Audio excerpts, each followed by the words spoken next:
1983 தொடங்கி இப்போ 2024 வரைக்கும் சிங்கள கடற்படை நம்முடைய மீனவர்களை 1000 தடவைக்கு மேல சுட்டிருக்காங்க. ஒரு தடவை கூட இத்தனை ஆண்டுகள்ல நம்ம கடற்படை கடலோர காவல்படை திருப்பி சுட்டு அவங்களை விரட்டினாங்கன்னு வரலாறே கிடையாது. அவங்க தமிழ்நாட்டு மீனவர்களை இந்தியர்களாகவே கருதலை, இந்திய குடிமக்களாகவே கருதலை. டெல்லியில்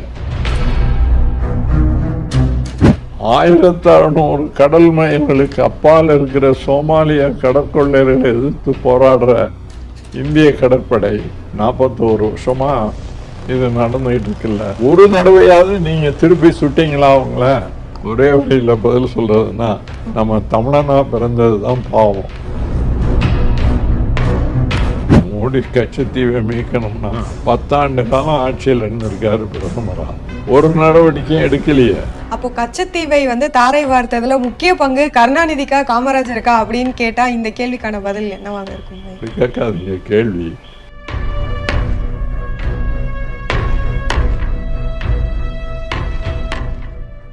தமிழ் மின்ட் நேயர்கள் அனைவருக்கும் வணக்கம். இன்றைய நேர்காணலில் சிறப்பு விருந்தினராக நம்முடன் இணைந்திருப்பவர் உலக தமிழர் பேரமைப்பின் தலைவர் திரு பழ நெடுமாறன் ஐயா அவர்கள். வணக்கம் ஐயா. வணக்கம் ஐயா. இந்த கச்சத்தீவு பிரச்சனை தாரை வார்த்து கொடுத்து பல வருடங்கள் ஆனதுக்கு அப்புறமும் திரும்பவும் இந்த பிரச்சனை இப்போ ஆரம்பிக்கப்பட்டிருக்கு. என்ன நினைக்கிறீங்க இதை பத்தி? ஒவ்வொரு தேர்தல் நேரத்திலையும் இந்த பிரச்சனை வரதான் செய்யுது. தேர்தல் முடிஞ்ச உடனே ஆளுங்கட்சியாக இருந்தவங்களும் மறந்துடுறாங்க, எதிர்கட்சிகளும் இதை பற்றி பேசுறது இல்லை. 50 வருஷம் ஓடி போச்சு. இது அரசியலுக்கு பயன்படுற பிரச்சனையாக இருக்குதே தவிர உண்மையிலேயே இந்த கச்சத்தீவை நாம் திரும்ப பெறணும், அப்போ தான் நம்முடைய மீனவர்களுக்கு ஒரு பாதுகாப்பு இருக்கும் அப்படின்ற எண்ணத்தில் யாரும் பேசலை. பிரிட்டனுக்கும் பிரான்ஸுக்கும் நடுவில் இங்கிலீஷ் சேனல், ஆங்கில கால்வாய் இருக்கு. இதே அளவு தான் இடைவெளி இருக்கு. பிரான்ஸ் நாட்டு மீனவர்களும் மீன் பிடிக்கிறாங்க, பிரிட்டிஷ் மீனவர்களும் மீன் பிடிக்கிறாங்க. அதுலேயும் நவீன படகுகள் வச்சு பிடிக்கிறாங்க அவங்கெல்லாம். ஆனால் அங்கே பிரச்சனைகள் வராமல் இருக்குதான்னா வருது. வர்ற நேரத்தில் 2 அரசாங்கங்களும் கூடி பேசி அதை சரி பண்ணிடுறாங்களே தவிர எந்த மீனவனையும் சுடுறதில்ல அல்லது பிடிச்சிட்டு போகிறதில்ல. அவங்க படகுகளுக்கு அல்லது வலைகளுக்கு சேதம் ஏற்படுத்துறது இல்லை. ஜப்பானுக்கும் இந்த பக்கத்தில் கொரியா, இந்த மாதிரி சீனா, இந்த நாடுகள்லாம் இருக்குது. அங்கே இந்த பிரச்சனை இல்லையா? இருக்க தான் செய்யுது. ஆனால் ஒருத்தரையும் சுடுறது இல்லை. எல்லை தாண்டி வந்துட்டாங்கன்னா கடலில் எல்லைக்கோடாக இருக்குது, ஒன்றும் கிடையாது கடலில். சில நேரத்தில் தாண்டி வந்துடுவாங்க. அப்போ எச்சரிக்கை பண்ணி திருப்பி அனுப்புவாங்க அல்லது பேச்சுவார்த்தையின் மூலம் தீர்த்துக்கிறாங்க. எந்த நாட்டிலையும் சுடுற பழக்கம் கிடையாது. 1983 தொடங்கி இப்போ 2024 வரைக்கும் சிங்கள கடற்படை நம்முடைய மீனவர்களை இது வரைக்கும் 1000 தடவைக்கு மேலே சுட்டிருக்காங்க. 700க்கும் மேற்பட்ட மீனவர்கள், நம்முடைய மீனவர்கள் உயிரிழந்திருக்காங்க. ஆயிரக்கணக்கான மீனவர்களை சிறைப்பிடிச்சிட்டு கொண்டு போய் 2 மாதம் 3 மாதம் வச்சு சித்திரவதை பண்ணியிருக்காங்க. அப்புறம் திருப்பி அனுப்பிச்சிருக்காங்க. இது தொடர்கதையாக இருக்குது. ராமேஸ்வரம் பக்கத்தில் மண்டபம் இருக்குது. மண்டபத்தில் கடலோர காவல்படை கேம்ப் இருக்குது. அங்கே கடலோர காவல்படை அங்கே நிறுத்தப்பட்டிருக்கு. இவன் அத்துமீறி வர்றாங்க, நம்ம எல்லைக்குள்ளே மீன் பிடிக்கிறவங்களே சுடுறாங்க, அடிக்கிறாங்க, இல்லை பிடிக்கிறாங்கன்னா ஒரு தடவை கூட இத்தனை ஆண்டுகளில் நம்ம கடற்படை கடலோர காவல்படை திருப்பி சுட்டு அவங்கள விரட்டினாங்கன்னு வரலாறே கிடையாது. எதனாலங்க ஐயா இவங்க அந்த மாதிரியான ஆக்ஷன் எதுவுமே எடுக்க மாட்டாங்க? அவங்க தமிழ்நாட்டு மீனவர்களை இந்தியர்களாகவே கருதலை, இந்திய குடிமக்களாகவே கருதலை டெல்லியில். இலங்கை நமக்கு நட்பு நாடாக இருக்கணுங்கிறதுக்கு தான் இவங்களுக்கு நோக்கமாக இருக்குது. அதுவும் இப்போ இல்லை. இலங்கை சீனா கூட தான் இப்போ நட்பு நாடாக இருக்கு. அதனால் வந்த அபாயம் நம்ம மிரட்டிக்கிட்டே இருக்கு. இவ்வளவுக்கும் பின்னாடியும் கூட ஒரு உறுதியான நடவடிக்கை எடுக்கலை. இப்போ இன்னொரு உதாரணம் கூட உங்களுக்கு சொல்லலாம். சோமாலி நாடு ஆப்பிரிக்காவில் இருக்கு. நம்ம கரையிலிருந்து 1600 கடல் மைல்களுக்கு அப்பால் அது இருக்கு. இந்த இந்திய பெருங்கடலில் போகிற சரக்கு கப்பல்கள்லாம் இருக்க எந்த நாட்டை சேர்ந்ததுனாலும் சோமாலிய கடற்கொள்ளைக்காரங்கள் அதை வழிமறித்து கொள்ளையடிக்கிறாங்க அல்லது அந்த கப்பலையை கடத்திட்டு போகிறாங்க. இது தொடர்ந்து 20 வருஷமாக நடந்துகிட்டு இருக்கு. ஆனால் இந்திய கடற்படை அந்த சோமாலிய கொள்ளையர்களை எதிர்த்து போராடுது. நம்ம கப்பல்கள், கடற்படை கப்பல்கள், நம்ம கடற்படை விமானங்களோடு போய் கொள்ளையர்களுக்கு எதிராக இந்திய கடற்படை நடவடிக்கை எடுக்குது. எந்த நாட்டு கப்பலாக இருந்தாலும் அவன் வழிமறிக்கிறான்ல. அப்போ இந்திய கடற்படை போய் அவங்கள விரட்டி அடிக்குது. அவங்கள்ட்ட இருந்து ஒரு பாதுகாப்பு சர்வதேச கப்பல்களுக்கு கொடுக்குது. ஒரு 10 நாளைக்குள்ள அமெரிக்காவோட வெளிநாட்டு அமைச்சர் நம்ம பாதுகாப்பு அமைச்சர் ராஜ்நாத் சிங்குக்கு ஒரு கடிதம் எழுதியிருக்கார். இந்தியா செய்கிறது பெரிய மகத்தான தொண்டு. கடற்கொள்ளையர்களுக்கு எதிராக இந்திய கடற்படை தீவிரமாக செயல்பட்டு சர்வதேச கப்பல்களுக்கு பாதுகாப்பு கொடுக்கறத நான் வரவேற்றேன், உங்களை பாராட்டுறேன்னு லெட்டர் எழுதுறாரு. ராஜ்நாத் சிங் அந்த பத்திரிகை பேட்டியில் பெருமையாக சொல்றார். 1600 கடல் மைல்களுக்கு அப்பால் இருக்கிற சோமாலிய கடற்கொள்ளையர்களை எதிர்த்து போராடுற இந்திய கடற்படை நம்ம மன்னார் வளைகுடாவில் சிங்கள கடற்படை நம்முடைய மீனவர்களை தாக்குத இப்போ ஒன்றும் இல்லை. 1983 வருஷத்தில் தொடங்கினது இன்னைய வரைக்கும் நடக்குது. ஆக கிட்டத்தட்ட 41 வருஷமாக இது நடந்துகிட்டு இருக்குல்ல. ஒரு தடவையாவது நீங்கள் திருப்பி சுட்டிங்களா அவங்கள? எதற்காக அப்போ இந்திய அரசு வந்து தமிழக மக்களை இவ்வளோ வஞ்சிக்குதுன்னு நினைக்கிறீங்க ஐயா? நம்ம இந்திய குடிமக்களாகவே நம்ம கருதலை. ஆனால் ஜிஎஸ்டியோ இல்லை அது மாதிரியான விஷயங்கள் வரி செலுத்தும் போது வந்து தமிழ்நாடு தானே அதில் வந்து முன்னுரிமையாக இருக்குது. அதில் வந்து தமிழ்நாடை வந்து பெரிய விதமாக கருதுறாங்க. செய்யாது. இப்போ வங்காளதேச மீனவர்கள் பக்கத்தில் மேற்கு வங்காளம் இருக்கு, அங்கே வந்துடுறாங்களா இல்லையா? நம்ம மீனவர்கள் அங்கே போயிடுறாங்க. வங்கதேசம் சுடுதான் நம்ம. சரி, நமக்கும் பாகிஸ்தானுக்கும் எப்போதுமே விரோதம் இருக்குது. பாகிஸ்தான் மீனவர்கள் நம்ம பக்கம் வந்துடுறாங்க, குஜராத் கடற்கரையோரம் வந்துடுறாங்க. சில நேரத்தில் குஜராத் மீனவர்கள் எல்லை தாண்டி பாகிஸ்தான் கடற்கரைக்கு போயிடுறாங்க. நமக்குள்ள இவ்வளவு பகை இருந்தும் கூட சுடலையை ஒருத்தருக்கு ஒருத்தர் எச்சரிக்கை பண்ணுறாங்க, திருப்பி அனுப்புகிறாங்க அல்லது பேசுகிறாங்க, பேசி தீர்த்துக்கிறாங்க. இது தமிழ்நாடை வந்து அவங்க மதிக்கிற மாதிரி தெரியல. இப்போ நடக்கலையே. எத்தனை ஆட்சி டெல்லியில் வந்தாச்சு. எல்லா கட்சி ஆட்சியும் டெல்லியில் இருந்திருக்கு. காங்கிரஸ் இருந்தது, ஜனதாதளம் இருந்தது, விபி சிங் இருந்தார். இவ்வளவு ஆட்சிகள் இருந்தும் கூட எந்த ஆட்சியும் உறுதியான நடவடிக்கை எடுத்து நம்முடைய மீனவர்களை பாதுகாக்க முன் வரல. யாராவது ஒருத்தர் 2 பேர் பண்ணலன்னா பரவாயில்ல, யாருமே பண்ணல அப்படிங்கிறப்போ அந்த அளவுக்கு தமிழ்நாடு என்ன பண்ணுச்சுங்க? ஒரே வழியில் பதில் சொல்றதுன்னா, நம்ம தமிழனா பிறந்தது தான் பாவம், வேற ஒன்றும் சொல்றதுக்கு இல்லை. இந்த அளவுக்கு மத்திய அரசுல அங்க யார் ஆட்சிக்கு வந்தாலும் தமிழகத்தை வஞ்சிக்கிறதுக்குங்கிறதுக்கு ஏதாவது ஒரு முக்கியமான காரணம் ஏதாவது ஒண்ணு இருக்கும் இல்லைங்கய்யா? காரணம் பாலிசி ஆஃப் அப்பீஸ்மெண்ட். இலங்கை அரசை எப்படியாவது திருப்திப்படுத்தி தாம் பக்கம் வச்சுக்கணும் அப்படிங்கிற ஒரே கொள்கை தான் இவங்களுக்கு.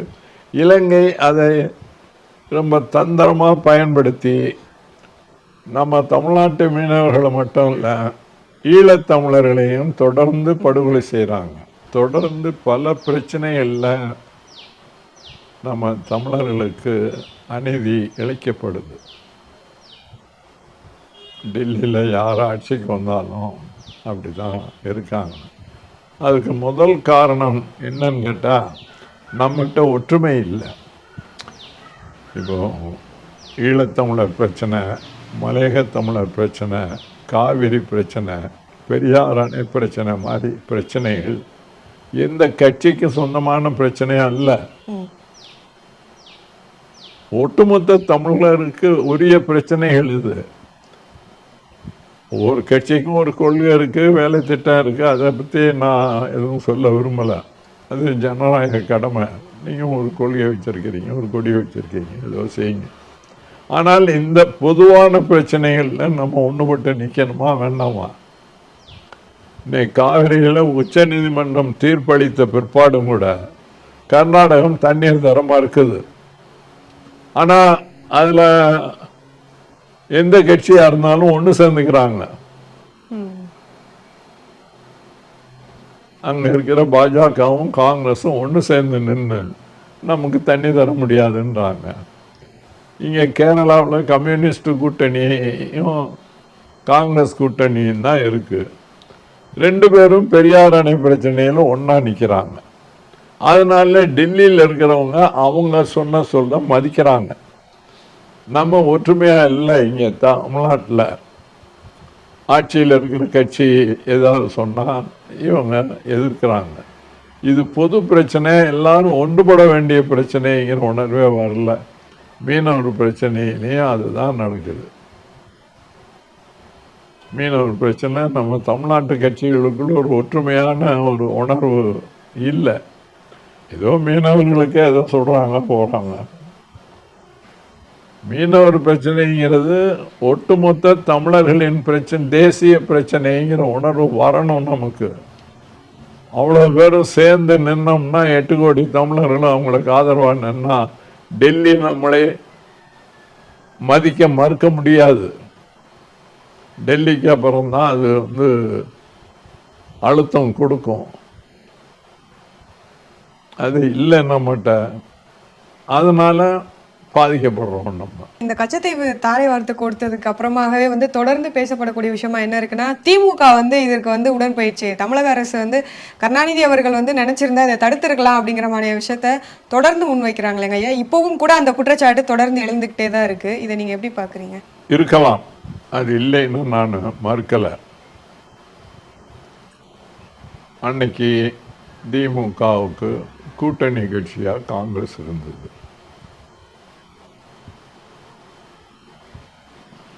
கூட்டணி அரசியலை பெருசாக கருதுனாங்களே தவிர இந்த பிரச்சனையை பெருசாக கருதலை. அது தவறு தான். ஆனால் அதுக்கப்புறம் வந்தவங்களும் அதை செய்யலையே. இப்போ 2 திராவிட கட்சிகளும் மாறி மாறி டெல்லியில் இருக்கிற கட்சி எதுவோ, ஆட்சியில் இருக்கிற கட்சி கூட்டு சேர்ந்துக்கிட்டு தான் இருக்காங்க. ஒன்று காங்கிரஸ் ஆட்சி நடந்தால் அதோட கூட்டில் இருக்கிறாங்க, அல்லது பிஜேபி ஆட்சின்னா அதோட கூட்டில் இருக்கிறாங்க. ஆனாலும் கூட டெல்லியில் மந்திரி அமைச்சர் பதவிகளையும் வாங்கிக்கிறாங்க. அமைச்சரவையில் இந்த கூட்டம் நடக்கிறப்ப மீனவர் பிரச்சனையை தீர்க்கணும், இல்லாட்டி நாங்கள் பதவி விலகுவோன்னு சொல்ல மாட்டேங்கிறாங்க. அது வரணுமா இல்லையா? எதுக்கா பதவி டெல்லியில்?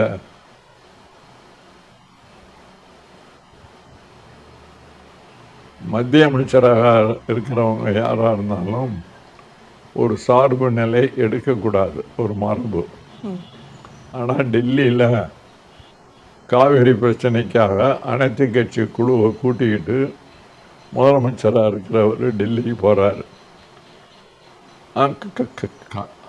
அந்த சார்பில் மத்திய அமைச்சராக இருக்காங்க பாருங்க, கர்நாடகத்தின் சார்பில் அவங்களும் அந்த குழுவில் சேர்ந்து போகிறாங்க. அதே மாதிரி கேரள அமைச்சர்கள் டெல்லியில் இருந்தாலும் அவங்க கேரள பிரச்சனை இல்லை, அவங்களும் சேர்ந்துக்கிட்டு தானே போகிறாங்க. ஏன் நம்ம தமிழ்நாட்டு மத்திய அமைச்சர்கள் எந்த கட்சி சார்பில் இருந்தாலும் சரி, நம்ம பொது பிரச்சனைகளுக்கு ஏன் குரல் கொடுக்கறதுக்கு ஒன்றும் சேர மாட்டேங்கிறீங்க? நான் யாரையும் குற்றம் சொல்ல விரும்பலை. ஆனால் இந்த பொதுவான பிரச்சனைகள் இருக்க, மீனவர் பிரச்சனை, கச்சத்தீவு பிரச்சனை, ஈழத்தமிழர் பிரச்சனை, காவேரி பிரச்சனை, பெரியார் அணை பிரச்சனை போன்ற பிரச்சனைகள் ஒட்டுமொத்த தமிழர்களை பாதிக்கிற பிரச்சனை. ஏன் எல்லாரும் ஒன்று சேர்ந்து குரல் கொடுக்க வரமாட்டேங்கிறாங்கன்னு எனக்கு புரியல. அந்த ஒன்றுபட்ட குரல் ஒலித்தால்தான் நம்ம டெல்லி மதிக்கும், இல்லாட்டி மதிக்க மாட்டாங்க. இந்த கச்சத்தீவு பிரச்சனையில எல்லாருமே வந்து திமுகவை சாடுறாங்க, எல்லாருமே இப்போ வரைக்கும் அதை குறை சொல்லிக்கிட்டே இருக்காங்க. ஆனா காங்கிரஸ்ல அப்போ ரொம்ப பெரிய தலைவராக இருந்த காமராஜரை இதுல யாரும் ஏன் பேச மாட்டேங்கிறாங்க? காமராஜர் நினைத்திருந்தா இந்திரா காந்தி அவர்கள் கிட்ட பேசி அதை வந்து தடுத்திருக்கலாம், கச்சத்தீவை கொடுக்கறத, அப்படிங்கிற மாதிரியான விஷயங்கள் வந்து முன்வைக்கிறாங்களே. இதை நீங்க எப்படி பாக்குறீங்க? அதாவது அவர் காமராஜர் தமிழ்நாட்டு முதலமைச்சராக இருக்கிற போது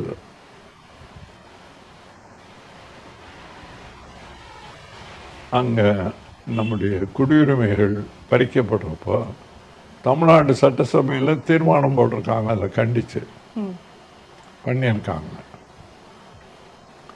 அவர் அகில இந்திய காங்கிரஸ் தலைவராக இருந்தபோது தான் சாஸ்திரி உடன்பாடு நடந்தது, இந்திரா காந்தி உடன்பாடும் நடந்தது. உண்மைதான், நான் இல்லைன்னு சொல்லலை. ஆனால் அவர் காமராஜ் ஒரு தேசிய தலைவருங்கிற முறையில் அவர் இதை அழுத்தம் கொடுப்பதற்கு உரிய நடவடிக்கைகளை மேற்கொள்ளவில்லை என்பது உண்மைதான், நாம் மறுக்க விரும்பவில்லை. அவர் அதில் உறுதியாக சொல்லியிருக்கலாம். இப்போ இந்தி திணிப்பு வந்த காலத்தில் 65 இந்திய போராட்டம் நடந்தது, அதில் உறுதியான நிலை எடுத்தார்.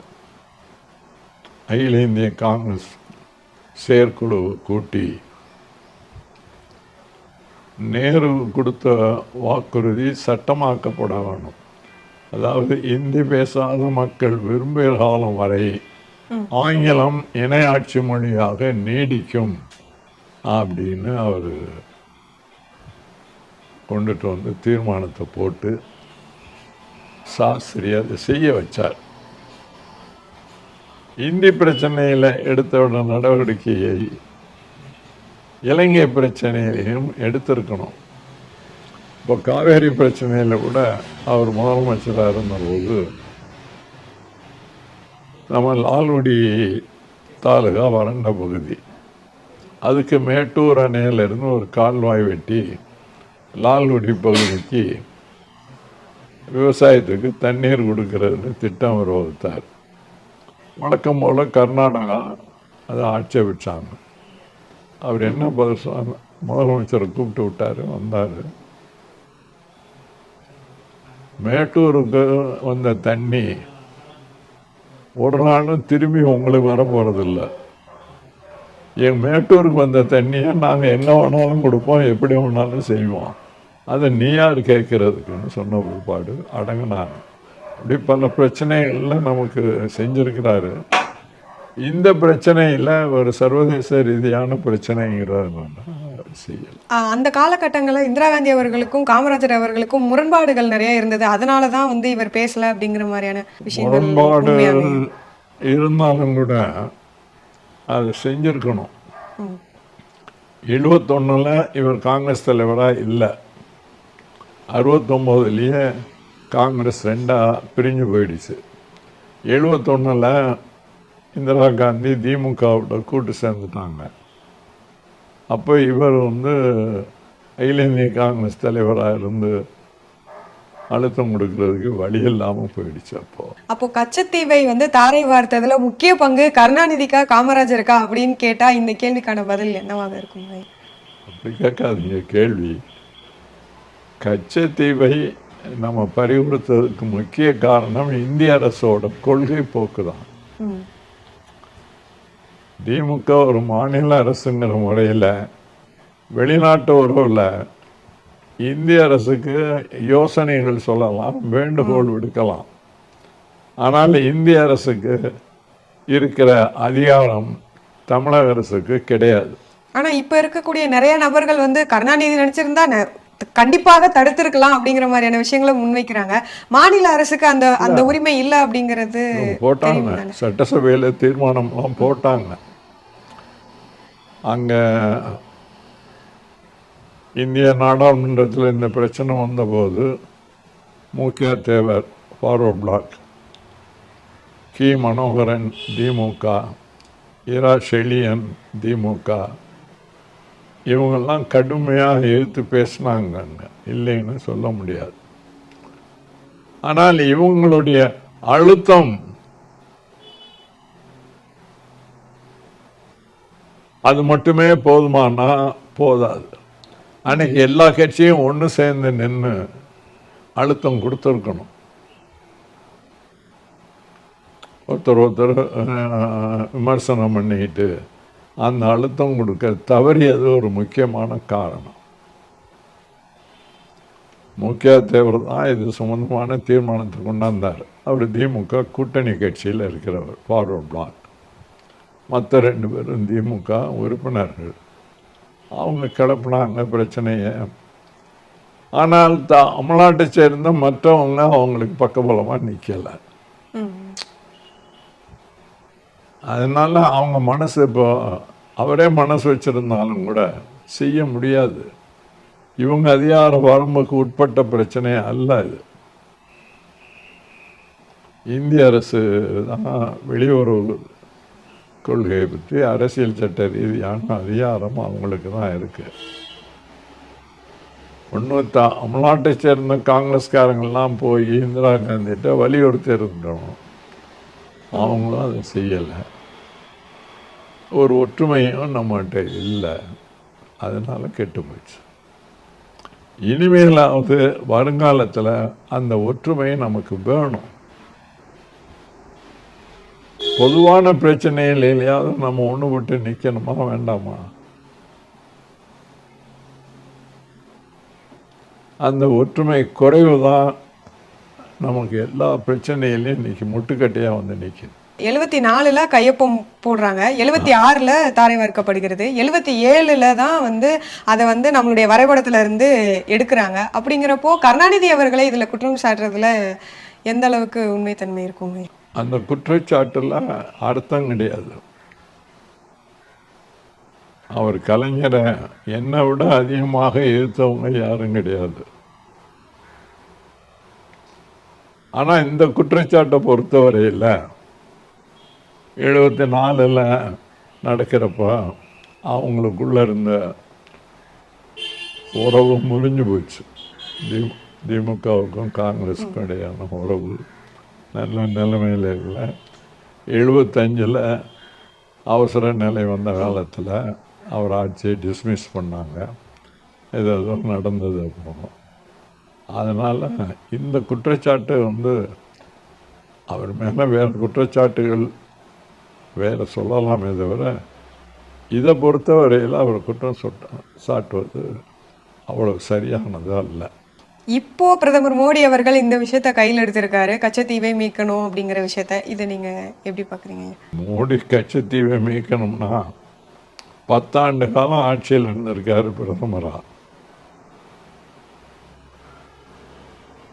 இந்த 10 ஆண்டு காலத்திலே நம்முடைய மீனவர்கள் தொடர்ந்து வேட்டையாடப்பட்டிருக்கிறார்கள்.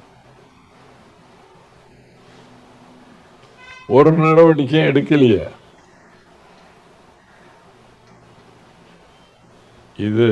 இது வெறும் நம்முடைய மீனவர் பிரச்சனை மட்டும் அல்ல, இந்தியாவின் பாதுகாப்பை பொறுத்த பிரச்சனையாக இந்த பிரச்சனை மாறி இருக்கிறது. சீனா வந்து இலங்கைக்கு கோடி கோடியாக கடன் கொடுக்குறாங்க. இலங்கை தென்கொடியில் இந்து கடலில் ஹம்பன்தோட்டான்னு ஒரு துறைமுகம் அமைச்சு கொடுத்துருக்காங்க.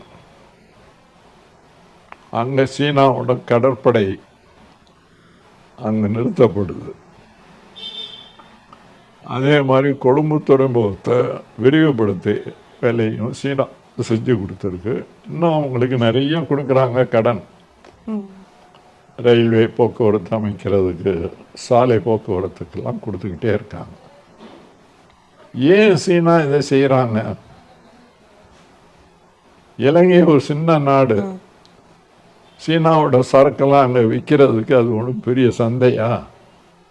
ஒன்றும் இல்லை. இவ்வளோ உதவி செய்கிறதுனால சீனாவுக்கு பிரதிபலன் என்ன? ஒன்றும் கிடையாது. ஏன் கொடுக்குறாங்க? இந்தியாவுக்கு எதிராக ஒரு தளமாக நமக்கு இலங்கை பயன்படும் அப்படின்றதுனால கொடுக்குறோம். ஒன்று. ரெண்டாவது, இந்திய பெருங்கடலுடைய கட்டுப்பாடு சீனா கைக்கு கூடிய அபாயம் வந்தாச்சு. ஹம்பன்தோட்டா துறைமுகத்தில் இருந்து அவன் இந்த கடல் போக்குவரத்து இருக்கு பாருங்க, மேற்கு நாடுகளுடைய சரக்கு கப்பல்கள்லாம் கிழக்கு ஆசிய நாடுகளுக்கு விற்பனைக்கு அனுப்புகிறாங்க. இந்தியா உள்பட கிழக்காசிய நாடுகள் தான் மேற்கு நாடுகளுக்கு பெரிய சந்தை. அதே மாதிரி சீனாவும் மேற்கு நாடுகளுக்கோ, அரேபிய நாடுகளுக்கோ, ஆப்பிரிக்க நாடுகளுக்கோ தன்னுடைய சரக்குகளை விற்பனைக்கு அனுப்புகிறான். ஆக இந்த கடல் மார்க்கம் மிக முக்கியமான கடல் மார்க்கம். வணிக ரீதியில் இது முக்கியத்துவம் வாய்ந்த மார்க்கம். இது சீனாவோட கட்டுப்பாட்டுக்குள்ளே போனால் என்ன ஆகும்?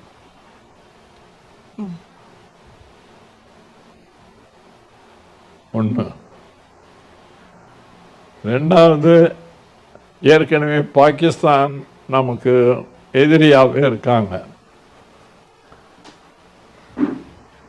காஷ்மீரை சேர்ந்த லடாக் பகுதியில் பெரும்பகுதி பாகிஸ்தான் கட்டுப்பாட்டில் இருக்கு. அந்த லடாக் பகுதி வழியாக சீனாக்காரன் சாலை அமைக்கிறான். அங்கிருந்து துருக்கி வரைக்கும் சாலை கொண்டு போகிறதுன்னு திட்டம் போட்டு செய்கிறாங்க. இது யாருக்கு அபாயம்? இப்போ புதிதாக அருணாச்சல பிரதேசத்துல வேற புதிய கிராமங்களுக்கு சீனா வந்து அவங்க நாட்டுடைய பெயரை வேற வைக்கிறாங்க. இன்னொன்று, 1962 சீனா ஆக்கிரமிப்பு நடந்தது இந்தியா மேல. அப்புறம் உலக நாடுகள்லாம் தலையிட்டு அது நிறுத்தப்பட்டது. அப்போ பிரதமராக இருந்த நேரு அவர்கள் ஒரு முடிவெடுத்தார். என்னைக்கு இருந்தாலும் வடக்கே சீனா அபாயம், மேற்கே பாகிஸ்தான் ஏற்கனவே அபாயம். இனிமேல் வரக்கூடிய போருங்கிறது ஏவுகணைகள் ஏவுகிற போரா தானே இருக்கும். திபேத்து உயரமான இடத்துல இருக்கு, அங்கிருந்து ஏவுகணை விட்டா பாதிக்கும். பாகிஸ்தான் பக்கத்து நாடு. ஆக வட இந்தியாவில் இராணுவ முக்கியத்துவம் வாய்ந்த தொழிற்சாலைகள் எதையும் அமைக்கக்கூடாது. அமைக்கிறது நமக்கு ஆபத்து. குறிப்பாக அவங்க அடிக்கிறதுக்கு வசதியாக இருக்கும். எல்லாம் தெற்கே மாற்றுங்கன்னு சொல்லிட்டார். நேரு ஒரு கொள்கை ரீதியான ஒரு முடிவெடுத்தார். அதேபடி இன்றைக்கு தென்னிந்தியாவில் ஆந்திரம், நம்ம கர்நாடகம், கேரளம், தமிழ்நாடு உள்பட 700 சொச்சம் இராணுவ முக்கியத்துவம் வாய்ந்த அமைப்புகள் இருக்குது. தொழிற்சாலையாக இருக்கலாம், இல்லாட்டி அமைப்பாக இருக்கலாம். இப்போ பெங்களூரில் மேற்கு விமான தொழிற்சாலை இருக்குது. விசாகப்பட்டினத்துலேயும் கொச்சியிலையும் கப்பல்கள் கட்டுற தொழிற்சாலைகள் இருக்குது. இங்கே ஆவடி டேங்கி தொழிற்சாலை இருக்குது. திருச்சியில் ஹெவி எலக்ட்ரிக்கல் தொழிற்சாலை, துப்பாக்கி தொழிற்சாலை இருக்குது. இப்படி 700க்கு மேற்பட்ட இராணுவம் சம்பந்தமான அமைப்புகள் தென்னிந்தியாவில் இருக்கு. ஏன் தென்னிந்தியாவில் வைக்க சொன்னார் நேரு? தென்னிந்தியாவில் இலங்கையை தவிர வேறு ஒரு நாடும் கிடையாது. இலங்கை நம்முடைய நட்பு நாடு, நம்ம மீறி போகாதுங்கிற நம்பிக்கையில தானே இங்க வச்சாரு. இப்ப அவன் திபேத்துல இருந்து ஏவகனை விட வேண்டியதில்லை, பக்கத்துல மன்னார்ல இருந்து குறி பார்த்து அடிக்கலாம். அவன் நம்ம தொழிற்சாலைகளை, இராணுவ தொழிற்சாலைகளை அவன் குறிப்பாக்க வேண்டிய அவசியமே இல்லை. தெற்கே கூடங்குளம் இருக்கு, அணு மின் நிலையம் இருக்கு. அதை ஒரு ஏவகனை விட்டு அடிச்சா மதுரையிலிருந்து திருவனந்தபுரம் வரைக்கும் இருக்கக்கூடிய மக்கள் கூட பாதிக்கப்பட்டு போவாங்க. அணுக்கதிர் வீச்சில் எவ்வளோ பேர் இறப்பாங்கன்னு சொல்ல முடியாது, பெரும் பாதிப்பு. எண்ணூரில் ஒரு அணுமின் நிலையம் இருக்கு இங்கே, அதை குறிப்பாத்து அடித்தா சென்னையிலேருந்து திண்டிவனம் வரைக்கும் உள்ள மக்கள் கூட பாதிக்கப்பட்டு போவாங்க. நாகசாகியில், ஹிரோஷிமா நாகசாகியில் விழுந்த அணுகுண்டுனால பாதிக்கப்பட்டவங்க 5 தலைமுறைக்கு மேலாகியும் கூட இன்னும் பிறக்கிற குழந்தைகள் முடமாக பிறக்குது, கூடாக பிறக்குது, அங்கேக்கியமாக பிறக்குது. இன்னும் இந்த பாதிப்புகள் தொடருது. அந்த நிலைமை தமிழ்நாட்டுக்கு வந்துடும். இப்போ கூட இந்திய அரசு இதை உணராவிட்டால் நாளைக்கு வரப்போகிற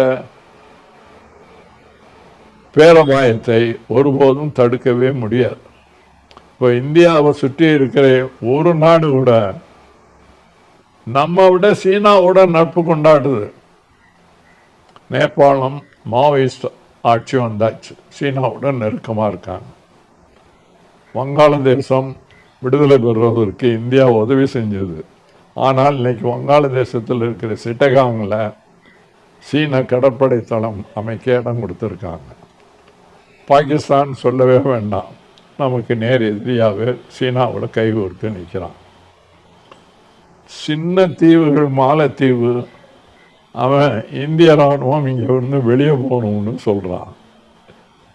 அந்த மாலத்தீவு கூட்டத்தில் ஒரு தீவை சீனாவுக்கு குத்தகைக்கு கொடுத்தாச்சு. அவன் என்ன செய்கிறான்னு தெரியாது. இலங்கையும் இப்போ போயிடுச்சு. ஆக இந்தியாவை சுற்றி இருக்கிற அண்டை நாடுகள் எதுவும் நம்மோட நட்புறவாக இல்லை. அவ்வளவும் சீனாவோட நெருக்கமாக உறவு கொண்டாடி கொண்டு இருக்கக்கூடிய நிலைமையில் இந்திய அரசு இப்போ அது சிந்திக்கணும். சிந்திக்காட்டி வரப்போகிற அபாயத்தை, அழிவை யாராலும் தடுத்து நிறுத்த முடியாது. உங்களுடைய நேரத்தை ஒதுக்கி எங்களுக்காக செலவிட்ட மிக்க நன்றிங்க. ரொம்ப நன்றி.